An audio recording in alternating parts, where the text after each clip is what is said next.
evening, church. God is good, and all the time. Thank you for making the time to be here, and for those who are joining online. So today we continue with our day 6, the theme, answering the call by translating cancer awareness into actionable change.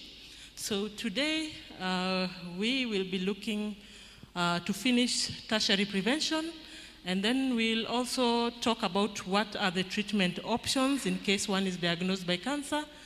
And we'll also talk about cancer stigma, for which I feel I'm ill-equipped to present. So I will be assisted by my sister, Lucy Njeri Kariuki, who is a breast cancer survivor. So before I start, I will answer 2 questions that came up yesterday. One is on hot beverages being a risk factor for esophageal cancer. So we do have data also published by the International Agency for Research on Cancer, which confirms that consuming hot beverages, that could be tea, coffee, water at very high temperatures above 65 degrees centigrade, is a risk factor for a type of esophageal cancer called squamous cell carcinoma. We also have another study done in 2015 confirming the same, that consumption of hot foods and beverages is associated with increased risk of esophageal cancer, especially the squamous cell, which is what we normally see here in Kenya. Also, I was told to talk a bit about the acid as a risk factor for cancer. Yes, having what we call gastroesophageal reflux disease, whereby acid from the stomach is thrown back into the esophagus. It causes chronic inflammation and can lead to another type of esophageal cancer called adenocarcinoma of the esophagus. So today we move to tertiary prevention. Basically here we are talking about patients who have already been diagnosed with cancer. And the same preventive mechanisms like physical activity and good diet are important for patients who have been diagnosed with cancer, because studies have shown that in patients with early breast cancer, if they engage in physical activity and they eat well, then they have a lower risk of death as opposed to those who do not engage in exercise and those who do not eat well. So if you have been diagnosed with cancer, what are the options? So depending on what type of cancer and what stage it is, surgery might be an option, whereby the surgeons either go in to remove the tumor, or if they're not able to remove the whole tumor, sometimes if there's a blockage, they are able to bypass the blockage. There is the use of chemotherapy, which is a drug that is able to walk throughout the body.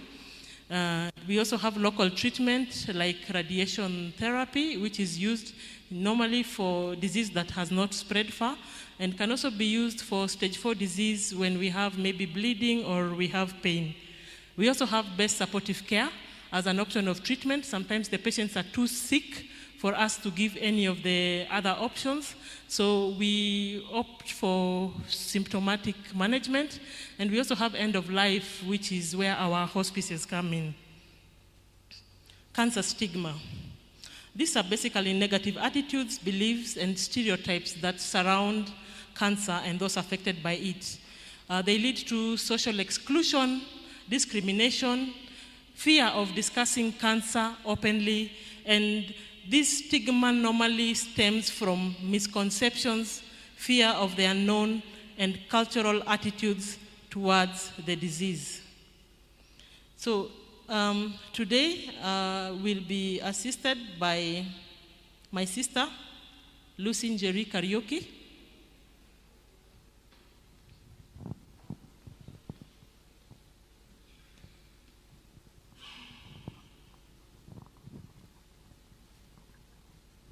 You can greet the church and introduce yourself. Praise God. Good evening. My name's Lucy Njeri Kariuki, and I'm a cancer champion. Is there hope? Yes, there's a lot of hope. What do we need to do? We need to have the information outside. Thank you. So before we embark on this particular part, let us say a short prayer. Dear Lord, as we gather before you this afternoon, we thank you for giving us the gift of life.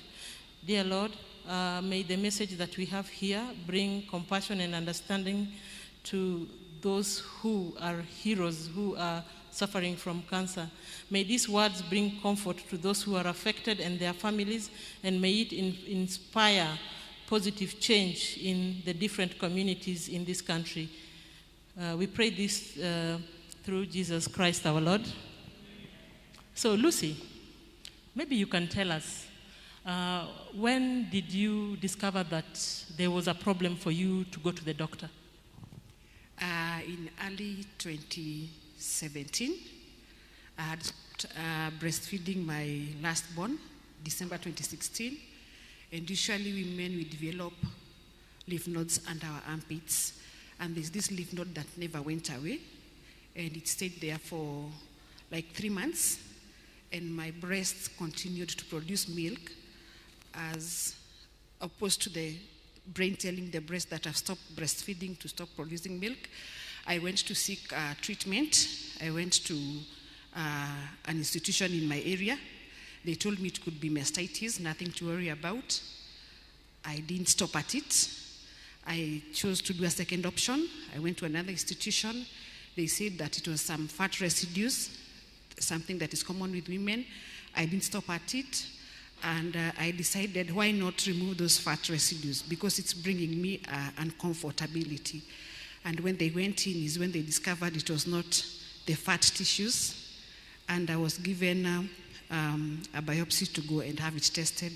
And it tested positive for ductal carcinoma, grade 1. So after you were told that the biopsy was positive for cancer, what happened? What was the reception in your family? What was the reception at work? How did your church, your prayer community, take this information? For me, when I was coming, I've had my memories revived. I had brought my biopsy at an institution here, and I came to take it by myself. And basically, human beings were curious, and out of curiosity, I had Googled, and I had seen this carcinoma. And when I read through it, I sat by the roadside and started crying. My mom was ailing from throat cancer, and I had seen her waste away. A sister of hers was ailing from breast cancer, and I had seen how the treatment was harsh to them. So I was not ready to go through that journey. And what I contemplated was suicide. It was very, very hard for me until a lady asked me to stand up over there and asked me what is wrong, and I just gave her my results. She told me it's okay to cry, and I really cried. She told me it is okay, and I really cried. So it was very difficult having a mom who is sick, having your auntie who is sick, and now you are sick. As a human being, you'll start asking yourself hard questions. Why you? Why your family? What is this that you've done or not done? So it was very difficult. Unfortunately, I lost my mom. My auntie is still around. For my, I think I was not open. We don't speak about cancer. Nobody wants to be known that they are ailing from cancer, because people think that you are going the next meeting, the next minute you will not be there. So you are afraid to speak of it. Why? Because there's a lot of stigma. There's no survival from cancer. There's no healing from cancer. You can't make it. And people have this attitude of telling you that even so-and-so had the diagnosis, they went through treatment, and they died. So I went mum for 2 years. Personally, I think my faith grew. I got the opportunity to search God. And the book that struck me or came to my mind that night I was contemplating suicide was the book of Gideon 6, when he was told, mighty man, that God is going to use him. And he said, if it is God, let this cotton wool be dry and the area is wet. Let this cotton be wet and the area is dry. And I think I told God I want my story to be very different. And also it dawned to me that God uses broken vessels. Yes. Do you feel that before you got the diagnosis, you had enough information about cancer? I didn't have enough information. We didn't know about cancer in our place. That is why even when my mom was sick, we never talked of what she's ailing from. And myself, I went to search for information through the internet. So adequate information outside there, it is not there. And that's why I've said it's time we put the information out there for people to know. So once the diagnosis was made, you approached a health facility. How was the reception? I went to the health facility where they had done my biopsy, and there was the nurses strike, the whole of Kenya, and they told me I would go to a private institution, but I didn't want to go to a private institution because my mother had exhausted all the resources because we had a private institution. So I came to Kenyatta and queued like everybody else, waited until I was in the system, and then I got seen, and I started my treatment at KNH. So what treatment did you undergo? I went through 3 types of treatment. I started with surgery. So I had my breast removed. So today, as I stand here, I'm a one-breast woman, but I'm not defined by my body parts. After the breast was removed, I did 6 sessions of chemotherapy. And after the chemotherapy, I did radiotherapy. What was different for me and what I had prayed God to be different for me is that through my treatment, NHIF catered for everything. So we didn't have to struggle with out-of-pocket expenses. I went into Kenyatta, my breast was removed, I never paid a coin. I did my chemo, I never paid a coin. I did my radio, I never paid a coin. So that is one exceptional thing that happened to me. And I'm usually grateful and always say that there is something positive from what everybody else is seeing that is negative. Yes. So you went for surgery, you went for chemotherapy, you went for radiation therapy. What about your job? What did you do about work? When I had my breast removed, I was advised not to lift anything more than 2 kilos. I was doing business. I was doing Mutumba business, going to the market and then carry and come and vend around. So I had to stop because they had warned me about the side effect of having my hand overworked. So my life came to a standstill. So I was not doing it until I healed a little bit. But after I started chemotherapy is when I did in little bits. But then eventually I stopped because the body refused. Sometimes our body speaks to us and we don't listen to. So when my body was full of fatigue and I could not push it anymore, I stopped. Yes. So when did you stop? When did your treatment complete? My treatment was during the whole of 2017 and partially 2018. I did my final radiotherapy in March. But with cancer, you are not let off the hook. I still come for my review clinics after every 3 months, after every 6 months. And of course, there is investigation to be done by the doctor is requesting this and this and this. So they say that we are on remission, but they don't let us off the hook. So I still come for my clinics here. So they told you, why did they explain to you why you still need to come? What it is that they are looking for or trying to prevent? They say that there are chances of having reoccurrences, and when they detect it earlier, it is easier for them to curb it, as opposed to when you stay off, and then in case there's a reoccurrence, and you come back, and it is everywhere. So that is the reason as to why I'm still back for the review clinics. And what would you tell somebody who is starting this journey? This journey is very difficult. Don't be deceived by the Lucy that you're seeing here. This is a transformation. after going through a storm, I became a new Lucy. The treatment is lethal. There's a lot of, right now, hindrances, lack of drugs. The other day was being addressed, and the costs. At this very minute, NHIF is not catering for everything, so there's a lot of out-of-pocket expenditures. And the society is not very welcoming. People will say that we will not fundraise for her because eventually we are going to lose them. People will disassociate with you because all you need is money, so they see your phone call. They won't pick your phone call. But don't get discouraged. There is hope, a lot of hope. There are people who come up and help people on the way.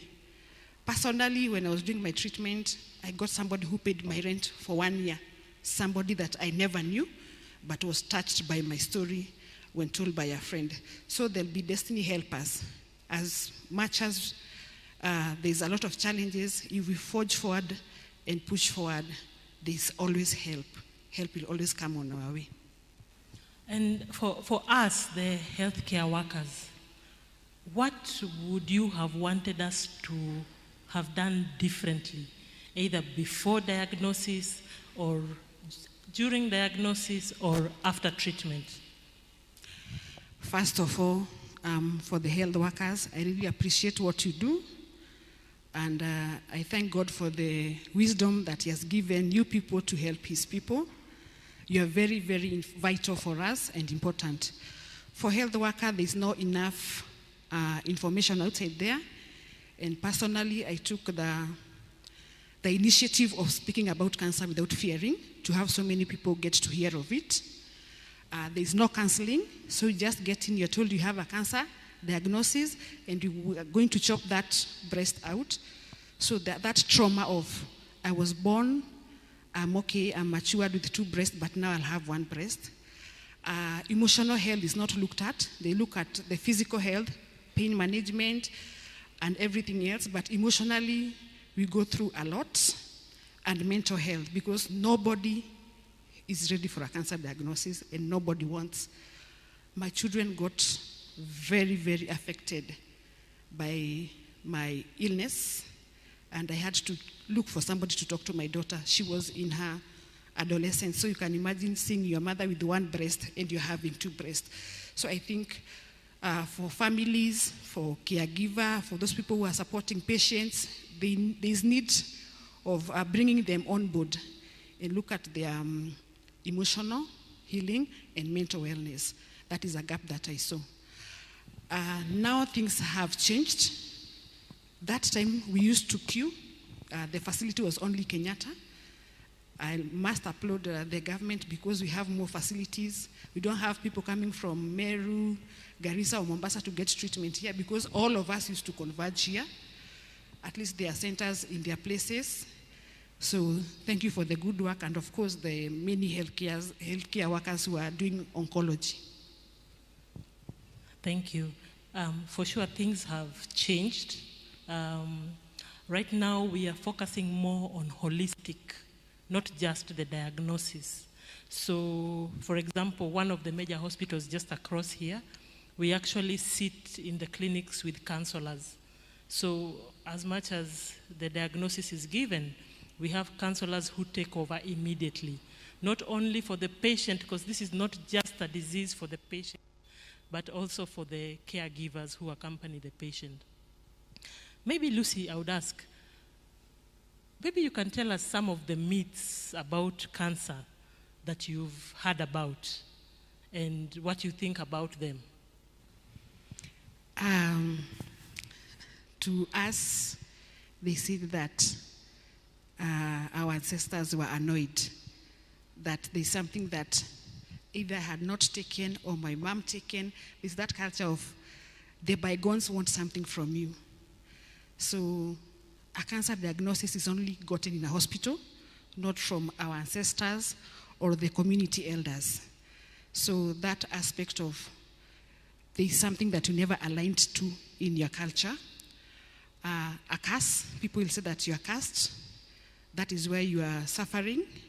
People will say that you've been bewitched. That is where you are suffering. And sometimes people say that karma is getting you. Maybe you did something somewhere and you offended somebody and now you are repaying back. Those are the major ones that people tend to look at. But what I know is that I got my diagnosis in the hospital. I did conventional treatment because that is where I got my diagnosis. I never went to these other treatments that they are there. And I always emphasize and tell people, when your body changes and you feel unwell, go to hospital, and whatever you are advised to, follow to the letter. Because we tend to do some other things, and whatever was being intervened there, we get to lose it. So, and also to have a different mindset, because people tend to think that now you are going, and you are going very soon. This is my 7th year, and I'm here, standing and healthy. So there is life after cancer. And I've done a lot of things. When I look at the Lucy that was before cancer and the Lucy that is after cancer, I thank God for the cancer. For me, it was a blessing in disguise. Yes. See, we've run out of time. What would you tell the members of this church or the ones watching at home about screening? It's good to go for screening, very important. And early screening saves life. When you go for screening and there is intervention at that very moment, even the cost of treating cancer goes a bit low. So I usually advocate for early screening and timely treatment. And of course, we are talking about accessibility right now because it is one of the major facts. So you can get screened, you don't get access to treatment, it's a waste of time. So get screened, get treatment, and we are praying and hoping that the treatment will be timely and accessible for everybody. I have to agree to that. And as we've been saying for the last 6 days, 1/2 to 1/3 of most cancers are preventable by moving more, eating well, and staying lean. The cancer miracle is not a cure, it's prevention. The only solution is a full-scale defense. Thank you very much, Lucy, for sharing your story with us. Allow me to add this. Why did I say it was a blessing in disguise? There are so many things I thought I would not be able to do. I had limited myself. But after the diagnosis, I'm that one person who has gone Mount Kenya 4 times to the summit, Kilimanjaro 1 time to the summit, went back to school, did a course, and now doing something positive with myself. And because of cancer, I had the opportunity to enter into an aeroplane without paying anything to go and make awareness. Thank you. Amen. Thank you for listening, and may God bless you.